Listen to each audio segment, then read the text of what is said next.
Athaliah tore her clothes in anger and shouted, "You betrayed me, you traitors."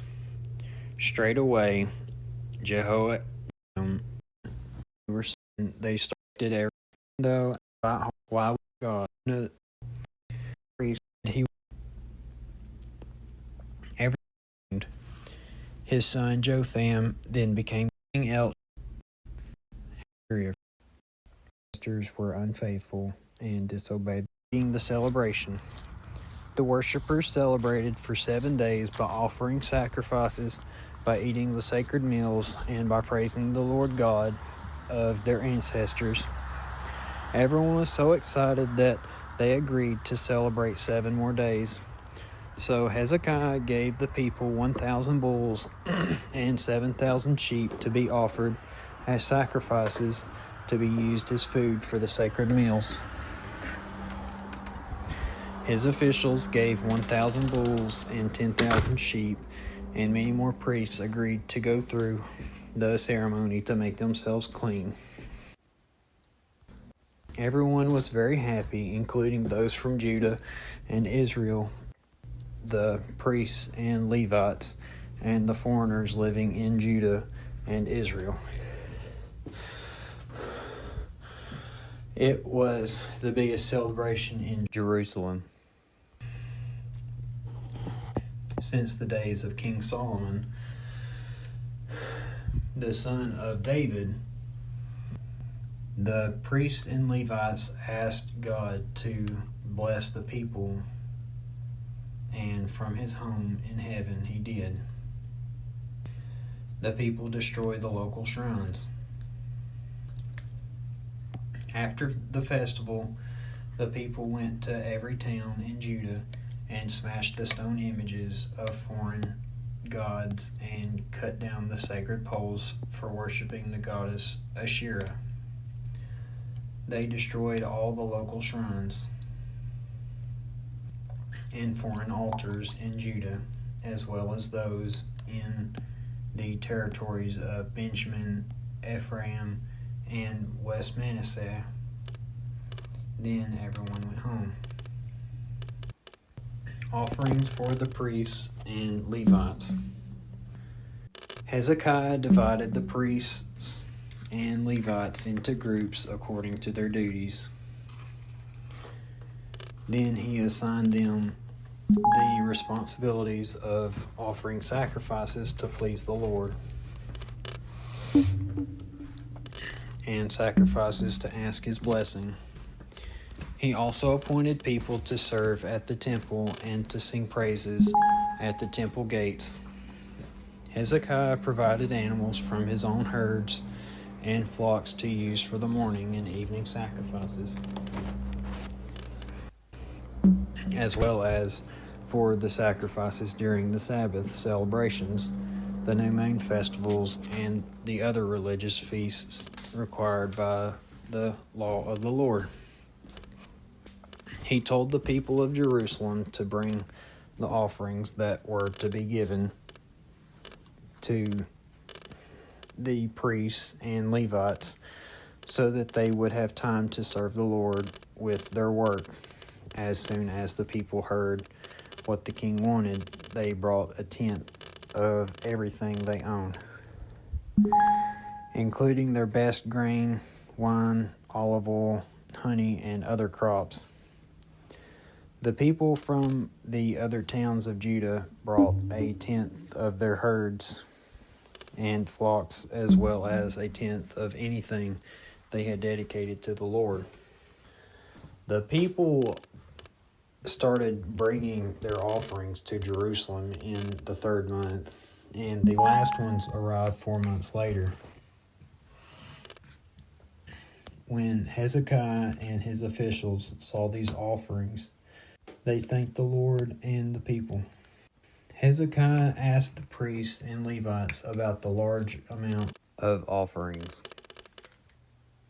The high priest at the time was Azariah, a descendant of Zadok, and he replied, "Ever since the people have been bringing us their offerings, we have had more than enough food and supplies." The Lord has certainly blessed his people. Look at how much is left over. So the king gave orders for storerooms to be built in the temple. And when they were completed, all the extra offerings were taken there.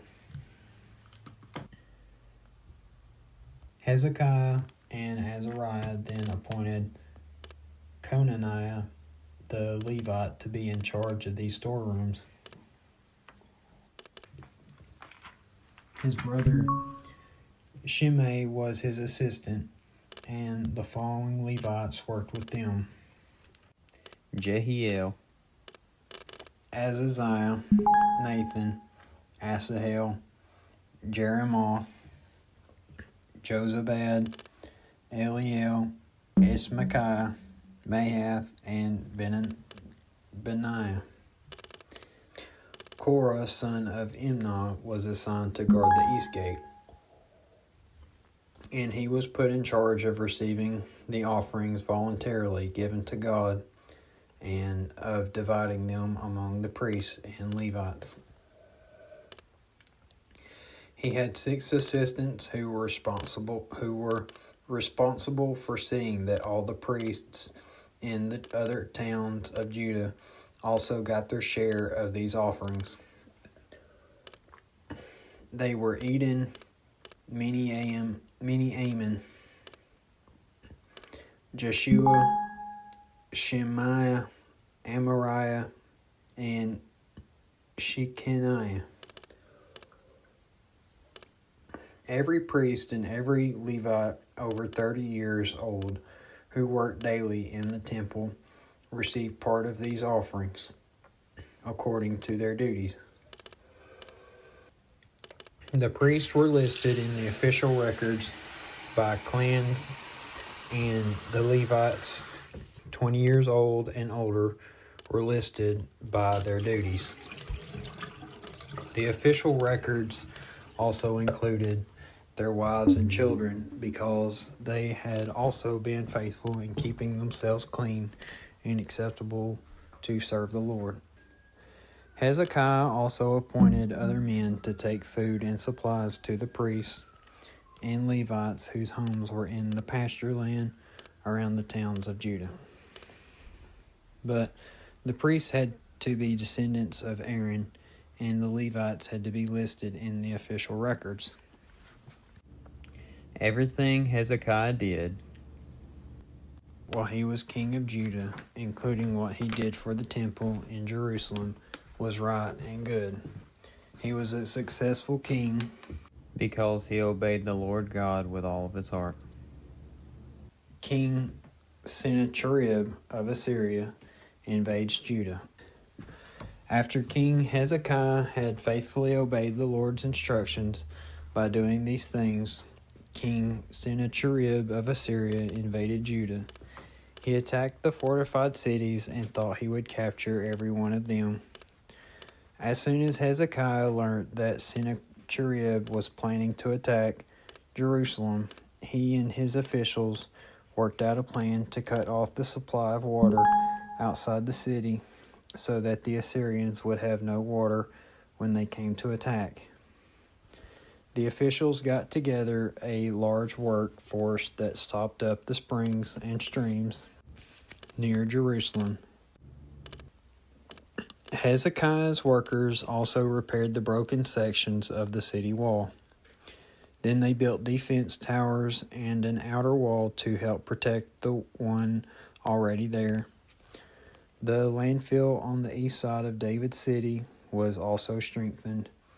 He gave orders to make a large supply of weapons and shields, and he appointed army commanders over the troops.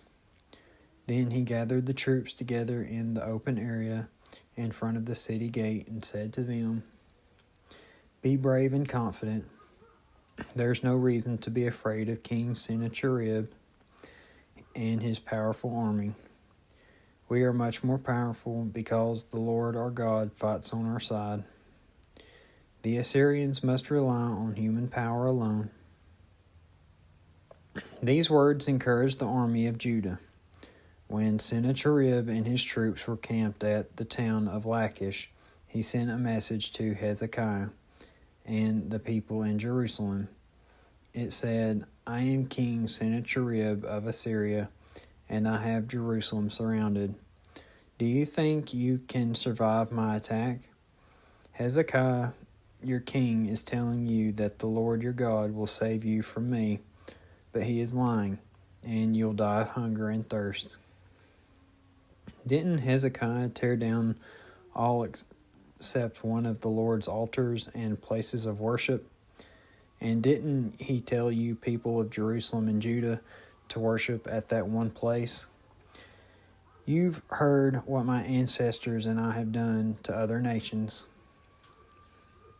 Were the gods of those nations able to defend their land against us? None of those gods kept their people safe from the kings of Assyria. Do you really think your God can do any better? Don't be fooled by Hezekiah.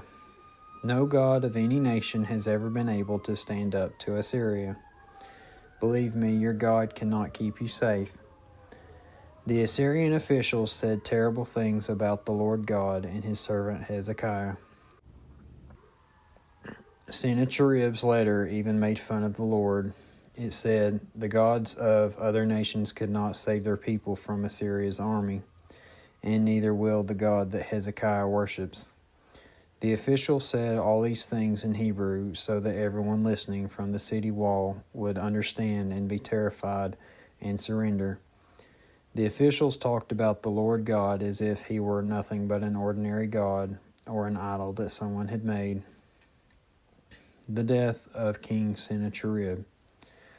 Hezekiah and the prophet Isaiah, son of Amoz, asked the Lord for help, and he sent an angel who killed every soldier and commander in the Assyrian camp. Sennacherib returned to Assyria, completely disgraced. Then one day he went into the temple of his God, where some of his sons killed him. The Lord rescued Hezekiah and the people of Jerusalem from Sennacherib, and also protected them from other enemies.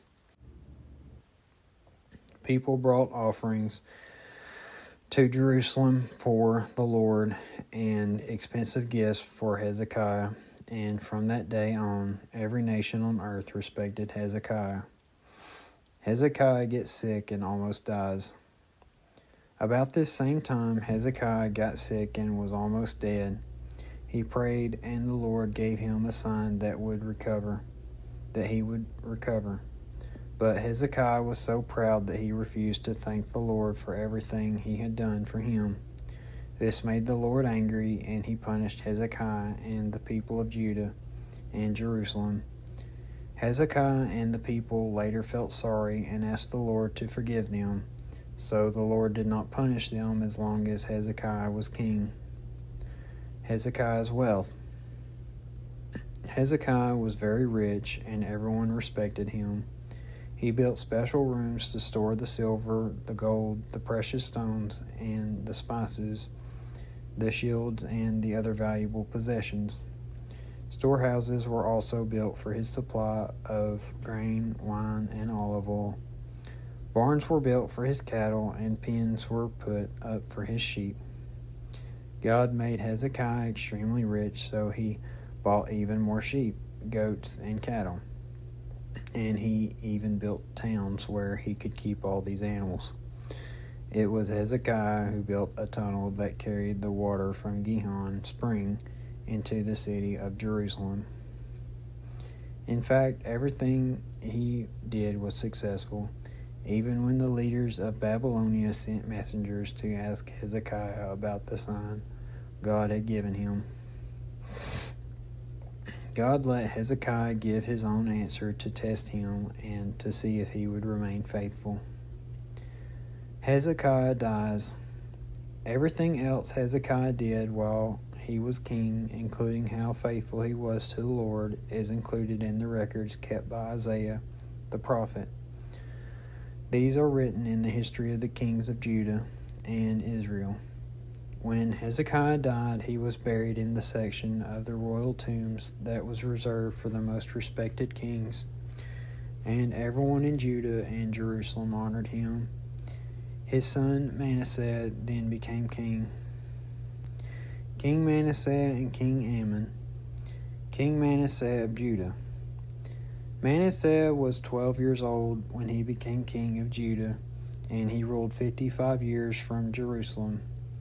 Manasseh disobeyed the Lord by following the disgusting customs of the nations that the Lord had forced out of Israel.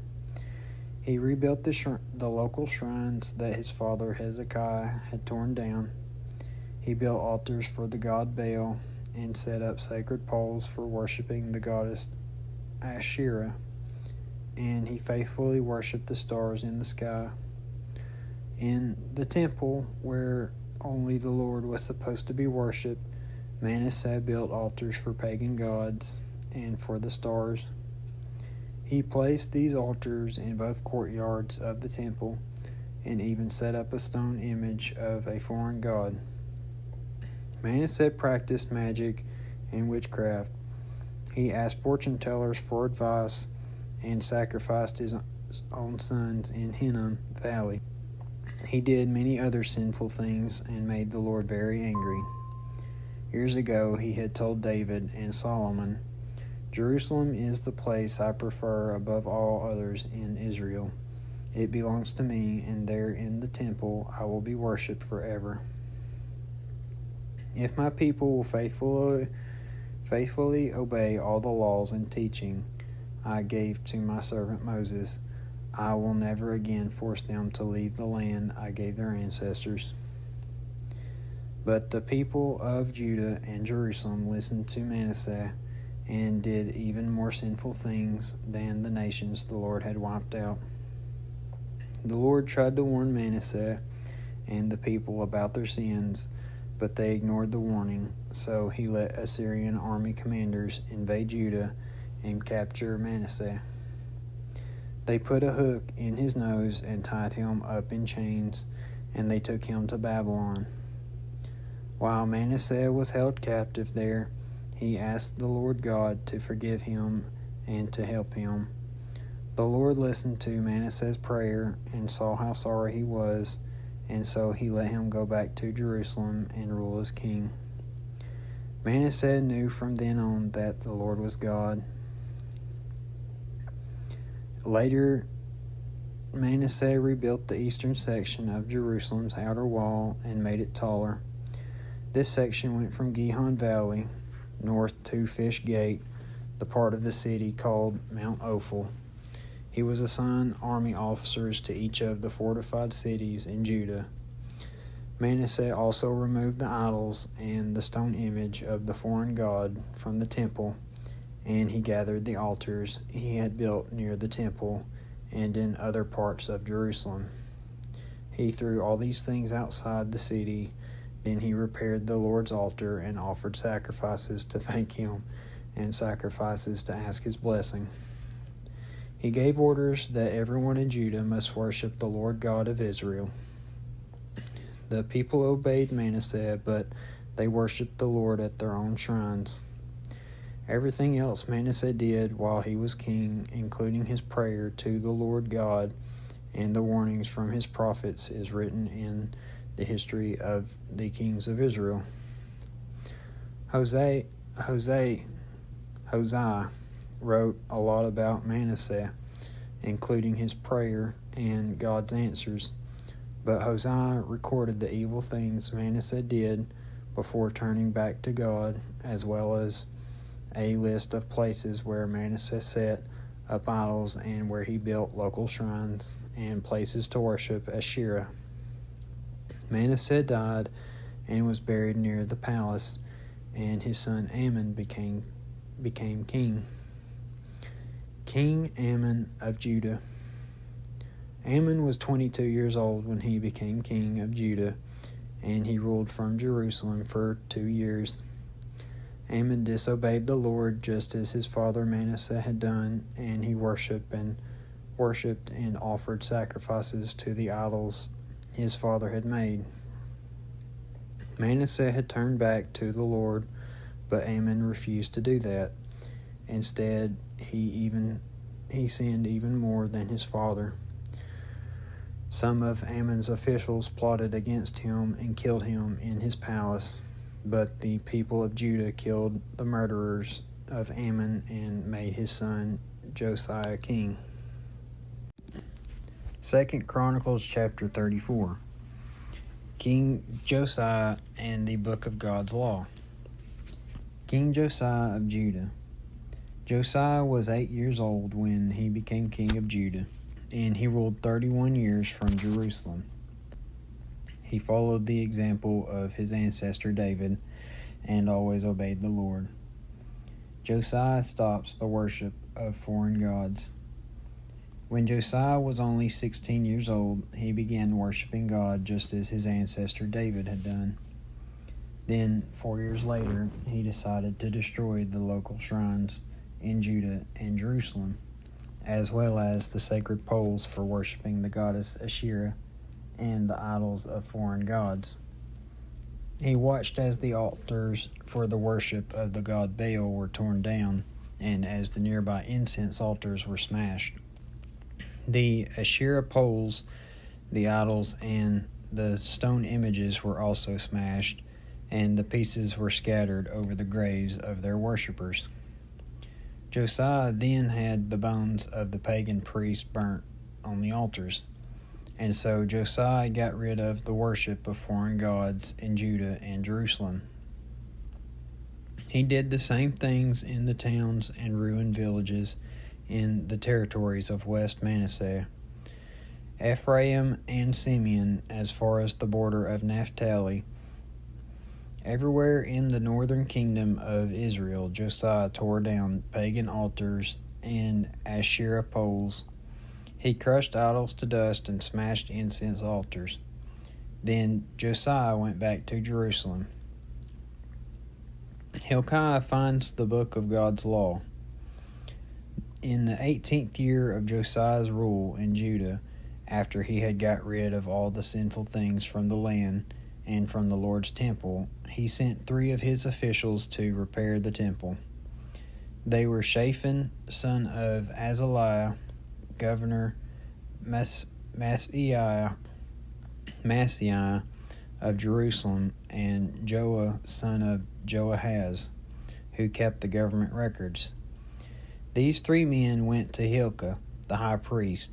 They gave him the money that the Levite guards had collected from the people of West Manasseh, Ephraim, and the rest of Israel, as well as those living in Judah, Benjamin, and Jerusalem.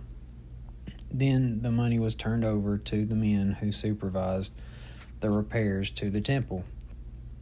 They used some of it to pay the workers, and they gave the rest of it to the carpenters and builders, who used it to buy the stone and wood they needed to repair the other buildings that Judah's kings had not taken care of. The workers were honest, and their supervisors were Johath and Obadiah from the Levite clan of Merari, and Zechariah and Meshullam from the Levite clan of Kohath. Other Levites who were all skilled musicians were in charge of carrying supplies and supervising the workers. Other Levites were appointed to stand guard around the temple while the money was being given to these supervisors. Hilkiah found the book that contained the laws that the Lord had given to Moses. Hilkiah handed the book to Shaphan, the official, and said, "Look what I found here in the temple, the book of God's law." Shaphan took the book to Josiah and reported, "Your officials are doing everything you wanted. They have collected the money from the temple and have given it to the men supervising the repairs. But there's something else, Your Majesty. The priest Hilkiah gave me this book." Then Shaphan read it out aloud. When Josiah heard what was in the book of God's law, he tore his clothes in sorrow.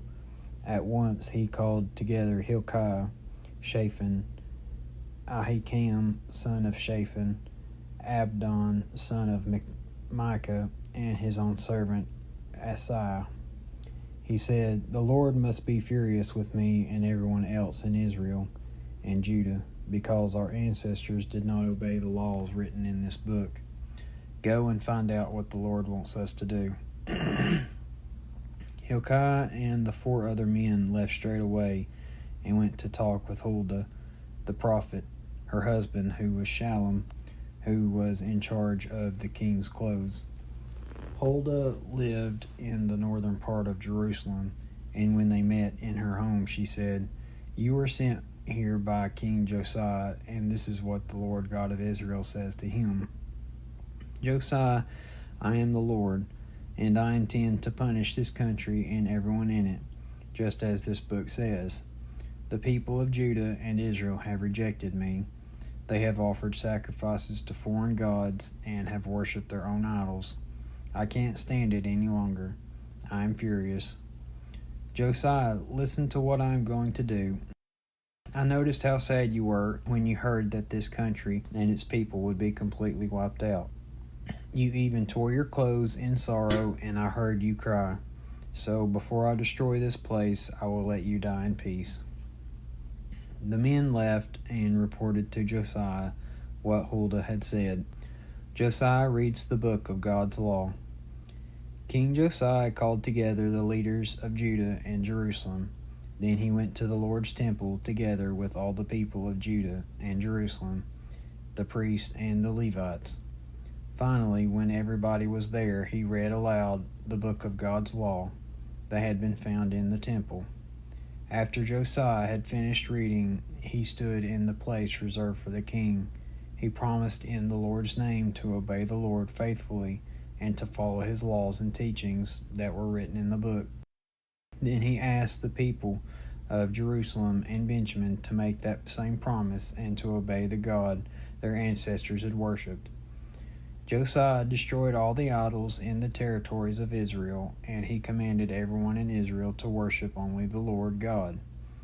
The people did not turn away from the Lord God, their ancestors, for the rest of Josiah's rule as king. Passover is celebrated. Josiah commanded that Passover be celebrated in Jerusalem to honor the Lord. So on the 14th day of the first month, the lambs were killed for the Passover celebration. On that day, Josiah made sure the priests knew what the duties they were to do in the temple.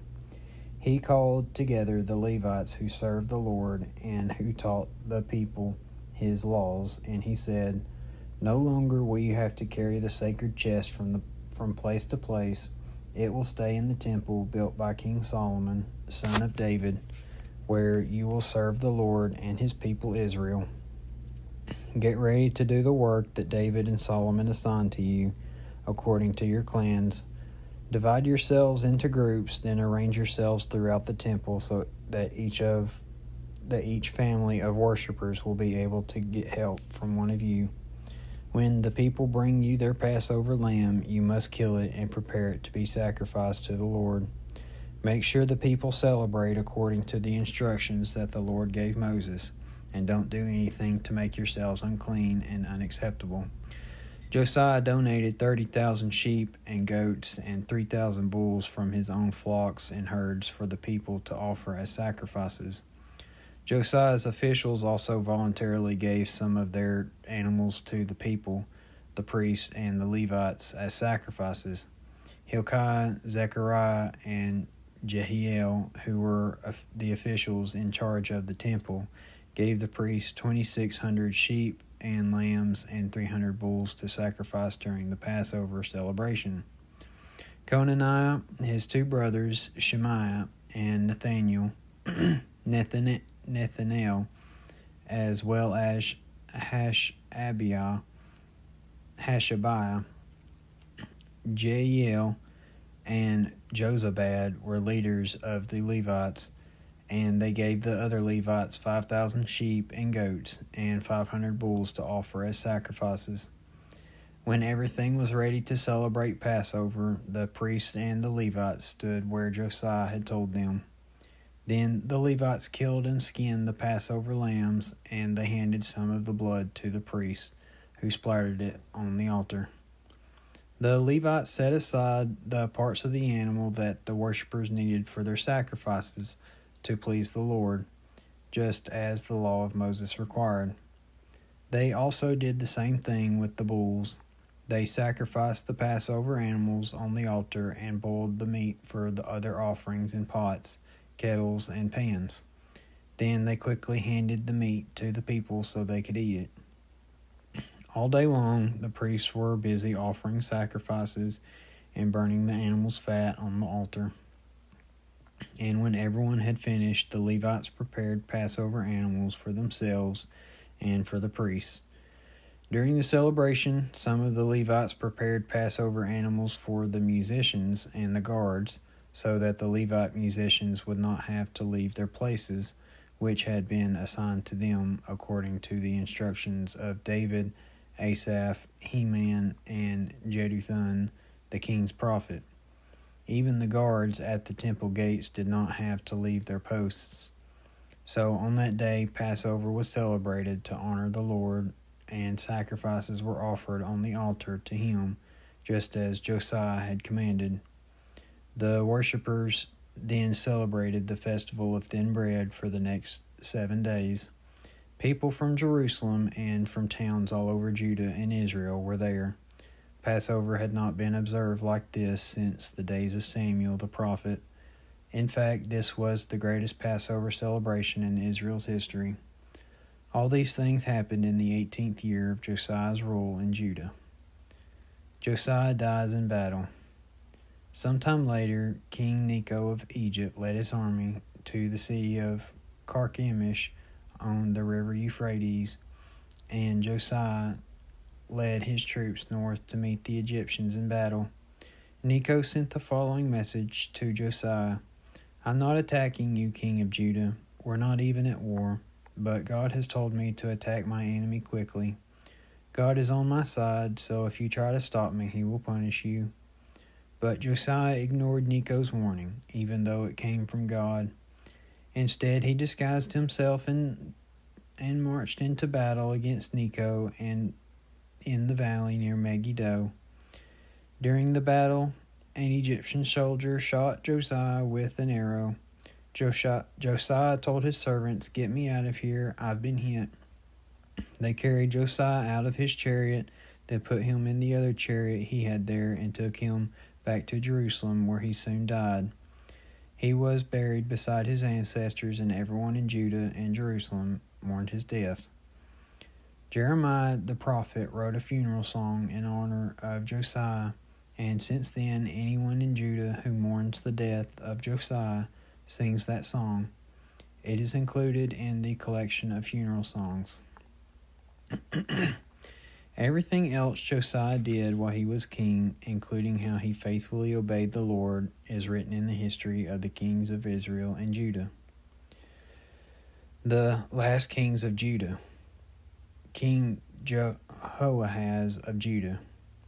After the death of Josiah, the people of Judah crowned his son Jehoahaz their new king. He was 23 years old at the time, and he ruled only 3 months from Jerusalem. King Necho of Egypt captured Jehoahaz and forced Judah to pay 3,400 kilograms of silver and 34 kilograms of gold as taxes. Then Necho appointed Jehoahaz's brother Eliakim king of Judah and changed his name to Jehoiakim. He led Jehoahaz away to Egypt and as his prisoner. King Jehoiakim of Judah. Jehoiakim was 25 years old when he was appointed king, and he ruled 11 years from Jerusalem. Jehoiakim disobeyed the Lord his God by doing evil. During Jehoiakim's rule, King Nebuchadnezzar of Babylonia invaded Judah. He arrested Jehoiakim and put him in chains, and he sent him to the capital city of Babylon. Nebuchadnezzar also carried off many of the valuable things in the Lord's temple, and he put them in his palace in Babylon. Everything else Jehoiakim did while he was king, including all the disgusting and evil things, is written in the history of the kings of Israel and Judah. His son Jehoiachin then became king. King Jehoiachin of Judah. Jehoiachin was 18 years old when he became king of Judah, and he ruled only 3 months and 10 days from Jerusalem. Jehoiachin also disobeyed the Lord by doing evil. In the spring of the year, King Nebuchadnezzar of Babylon had Jehoiachin arrested and taken to Babylon, along with more of the valuable items in the temple. Then Nebuchadnezzar appointed Zedekiah king of Judah. King Zedekiah of Judah. Zedekiah was 21 years old when he was appointed king of Judah, and he ruled from Jerusalem for 11 years. He disobeyed the Lord his God and refused to change his ways, even after a warning from Jeremiah, the Lord's prophet. King Nebuchadnezzar of Babylonia had forced Zedekiah to promise in God's name that he would be loyal. Zedekiah was stubborn and refused to turn back to the Lord God of Israel, so he rebelled against Nebuchadnezzar. The people of Judah and even the priests, who were their leaders, became more unfaithful. They followed the disgusting example of the nations around them and made the Lord's holy temple unfit for worship. But the Lord God felt sorry for his people, and instead of destroying the temple, he sent prophets who warned the people over and over again about their sins. But the people only laughed and insulted these prophets. They ignored what the Lord God was trying to tell them until he finally became so angry that nothing could stop him from punishing Judah and Jerusalem. Jerusalem is destroyed and the people are taken to Babylonia. Jerusalem is destroyed. The Lord sent King Nebuchadnezzar of Babylonia to attack Jerusalem. Nebuchadnezzar killed the young men who were in the temple, and he showed no mercy to anyone, whether man or woman, young or old. God let him kill everyone in the city. Nebuchadnezzar carried off everything that was left in the temple. He robbed the treasury and the personal storerooms of the king and his officials. He took everything back to Babylon. Nebuchadnezzar's troops burnt down the temple and destroyed every important building in the city. Then they broke down the city wall. The survivors were taken to Babylonia as prisoners, where they were slaves of the king and his sons until Persia became a powerful nation. Judah was an empty desert, and it stayed that way for 70 years to make up for all the years it was not allowed to rest. These things happened just as Jeremiah, the Lord's prophet, had said. King Cyrus of Persia lets the Jews return to Judah. Cyrus lets the Jews return home. In the first year that Cyrus was king of Persia, the Lord told Cyrus to send a message to all the parts of his kingdom,